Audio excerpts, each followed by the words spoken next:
부모님께 받은 교육 중에서 기억에 남으시는 철학이 있으신가요?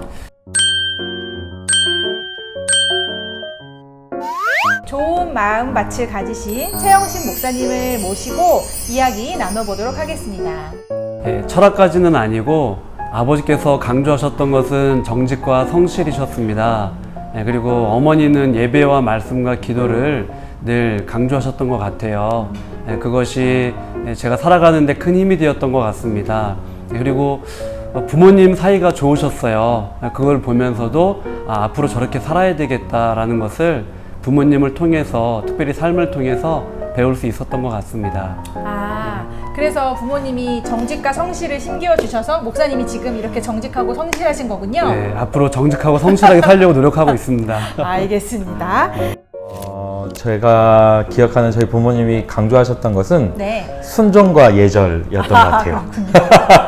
그래서 에피소드 하나 드리자면 제가 그냥 친한 형인데 네. 사촌 형한테 막 겁없이 대들었다가 저희 부모님이 저를 그냥 골방에 가지고 드래고 가셔서 엄청 저를 혼내셨던 기억이 있습니다. 제가 지금 약간 때리셨다고 네. 하다가 지금 혼내셨다고. 네. 네, 엄청 저를 때리셨던 기억이 있습니다.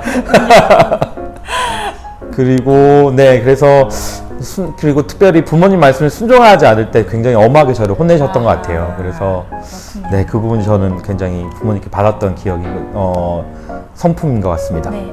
그래서 목사님은 항상 매사에 순종을 잘 하시는 것 같아요. 맞나요? 그건 아닌데요. 많이 하려고 노력하고 있습니다. 네, 감사합니다. 네, 저 기억에 남는 일이 하나 있어요. 네. 저희 아버지는 저한테 이렇게 다른 사람 눈치 보거나 또 다른 사람 신경 쓰지 말고 하나님을 기쁘시게 하고 또 너가 하고 싶은 일을 마음껏 하라고 말씀하셨어요. 그래서 제가 네. 6살 되던 때 네, 아슬이 나이 때. 네, 아빠 넥타이가 너무 멋있어 보이는 거예요. 그래서 아빠 나도 넥타이가 갖고 싶다고 이야기했더니 아빠 넥타이를 잘라가지고 저한테 맞는 넥타이를 하나 만들어 주셨어요. 너무너무 행복해가지고 흰 이 난방에 이렇게 넥타이를 메고 밖으로 나갔는데 동네 꼬맹이들이 쫓아다니면서 놀리는 거예요. 쟤 남자래. 야, 그거 남자가 하는 거거든. 막 이렇게. 근데 저는 그런 생각을 전혀 못하고 있다가 친구들이 하는 얘기를 듣고 너무 충격받아서 집에 막 울면서 들어왔어요.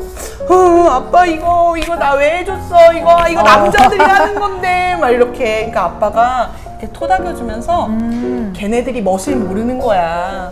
여자도 남자도 넥타이 하고 싶으면 해도 되는 거야. 괜찮아. 그렇죠. 멋있는 거야, 멋있는 거. 걔네들이 멋을 모르는 거야. 그러셨군요. 하고 싶으면 해도 돼? 따라 못하겠어요, 목사님. 그렇죠? 네. 부모님께 받은 신앙 교육이 어떤 것이 있는지 궁금하고 그것이 목사님이 목사님 되는 데 영향을 미쳤는지 네. 궁금합니다.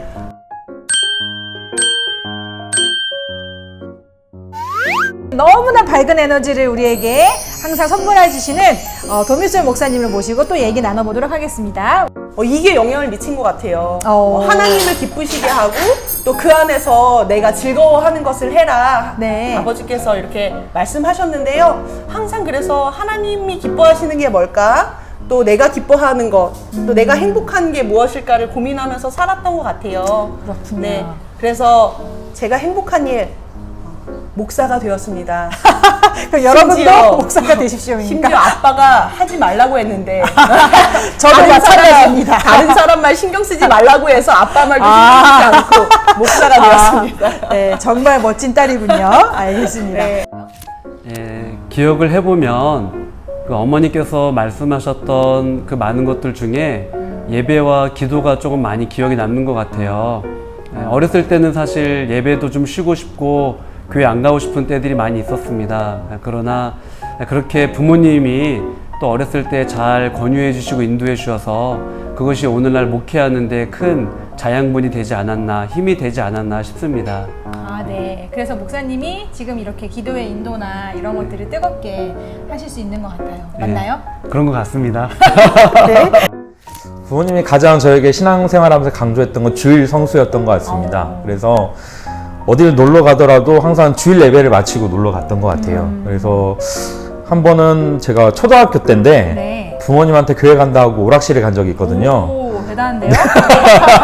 근데 당연히 어린 마음에 안 들킬 거라고 생각했는데 그날 저녁까지 제가 집에를 못 들어갔습니다. 네. 부모님이 집을 안 열어주셔가지고 네, 그래서 항상 주일 성수가 저에게는 그래서 가장 신앙생활한테 저희 부모님이 가르쳐 주신 거였고 그것이 제가 목회자 길을 가는 목사가 되는데 큰 영향을 미친 것 같습니다. 네, 그렇군요. 목사님 지금 예배 잘 들으시죠? 아, 그럼요. 아, 네, 그렇습니다.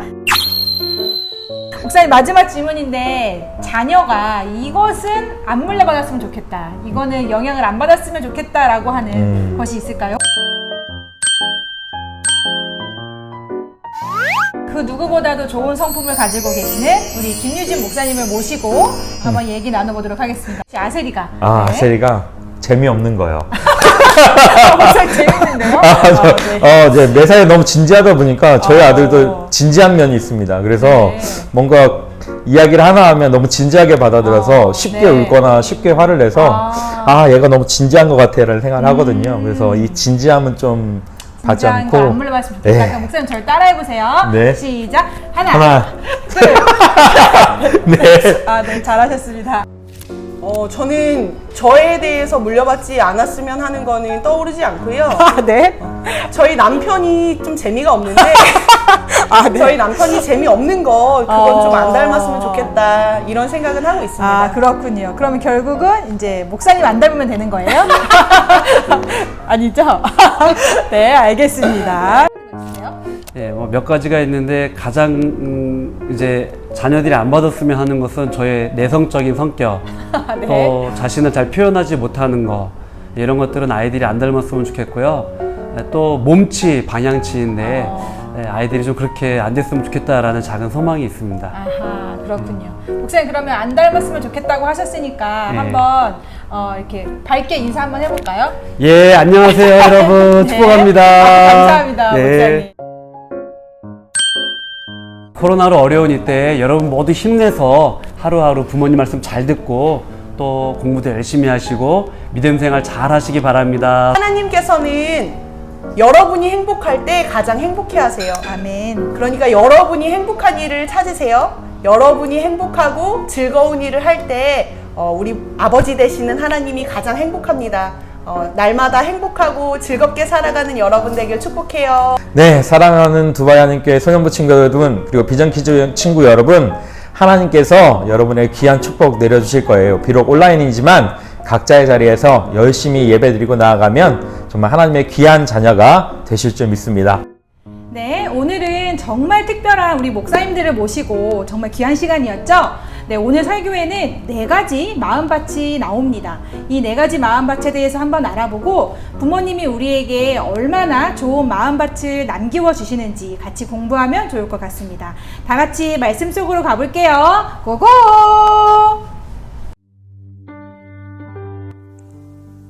씨 뿌리는 농부 비유. 예수님은 여러 마을과 도시를 여행하셨어요. 그리고 가시는 곳마다 하나님 나라에 관한 좋은 소식을 전하셨어요. 수많은 사람들이 예수님의 가르침을 들으려고 찾아왔어요. 어느 날 예수님이 호숫가에 앉아 있을 때 많은 사람들이 모여들었어요. 예수님은 배를 타고 호수에 나가 배 안에 앉아 가르치셨어요. 사람들은 호숫가에 서서 말씀을 들었죠. 예수님이 말씀하셨어요.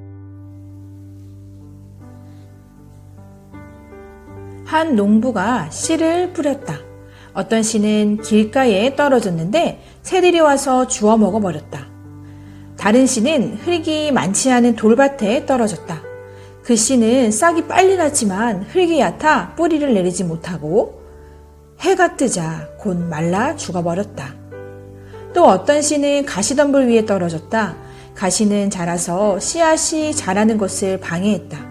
하지만 어떤 씨는 좋은 땅에 떨어졌다. 그 씨는 자라서 원래 심은 것보다도 더 많은 열매를 맺었다. 예수님은 말씀하셨어요. 하나님 나라에 관해 들어도 악한 자가 와서 마음에 뿌려진 것을 가져가 버린다. 그런 사람들은 길가에 떨어진 씨와 같다. 어떤 사람들은 하나님 나라에 관한 말씀을 듣고 기쁘게 받아들인다.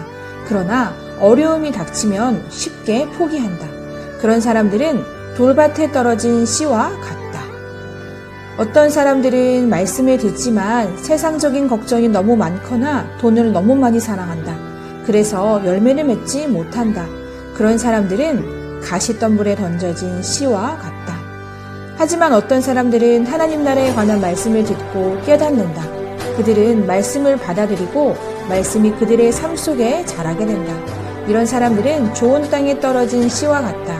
이런 씨는 심은 것보다 많은 열매를 맺는다.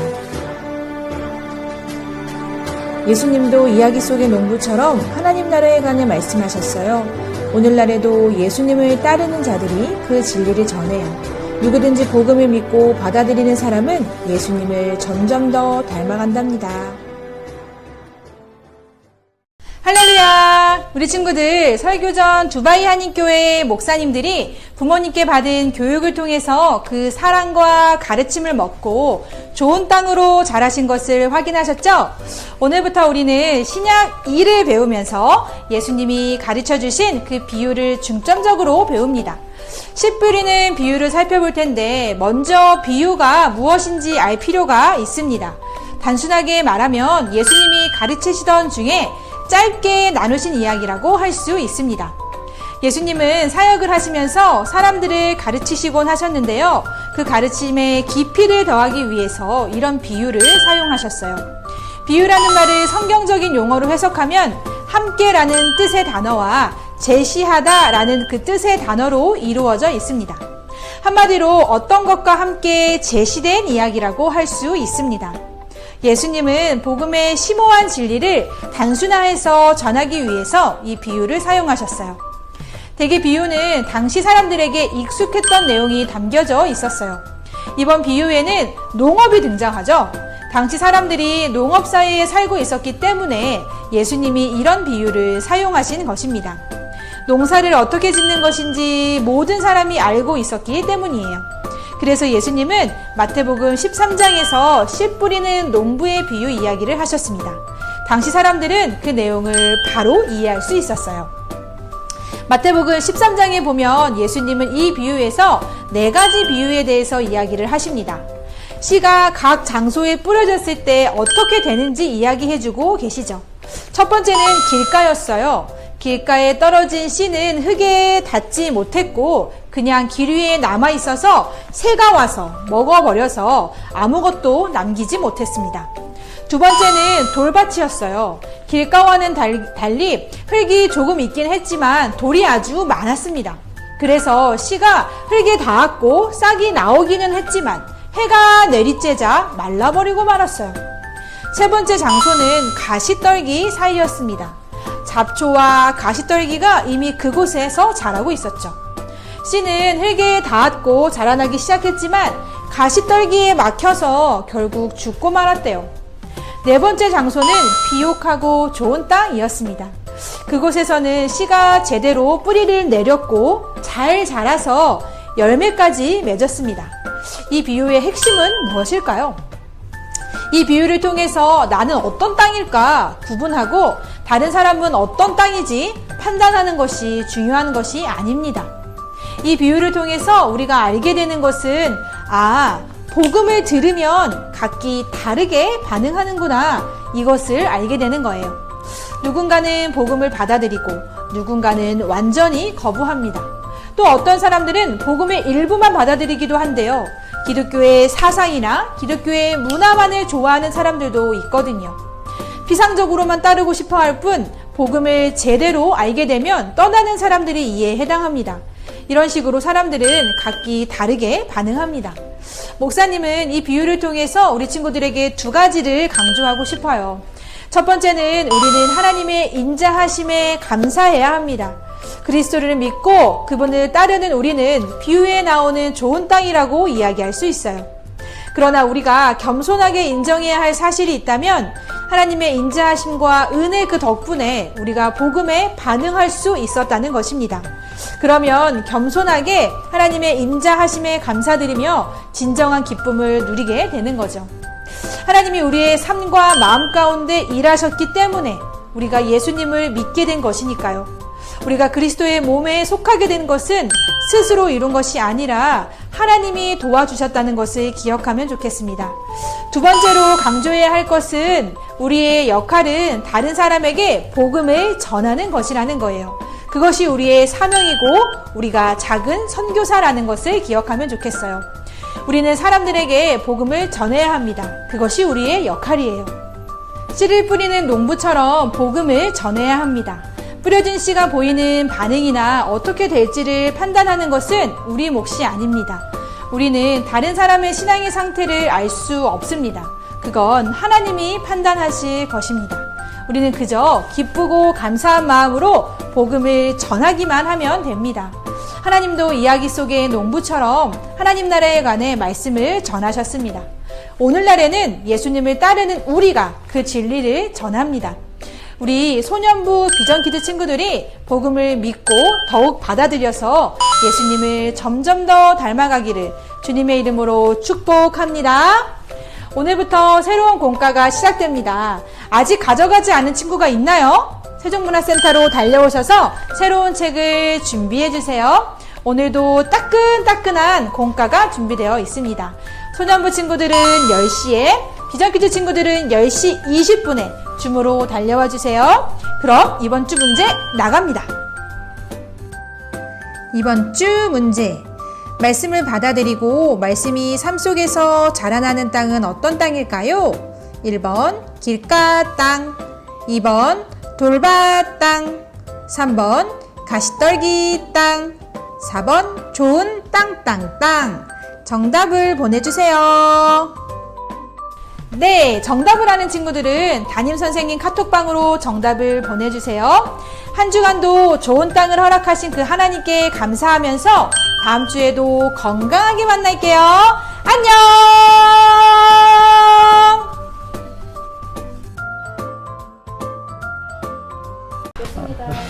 제가 그 텐션 못 맞춰요. 그러니까 아마 이상하게 될 거예요. 자녀한테 안 물려주고 싶은 게 뭐가 있을까? 김유진 목사님은 자기 재미없는 거. 제가? 웃기지. 그래, 남편 재미없는 거라고 얘기하겠다. 근데 머리 괜찮아요? 너무 하셨다고? 네. 네. 안 돼요?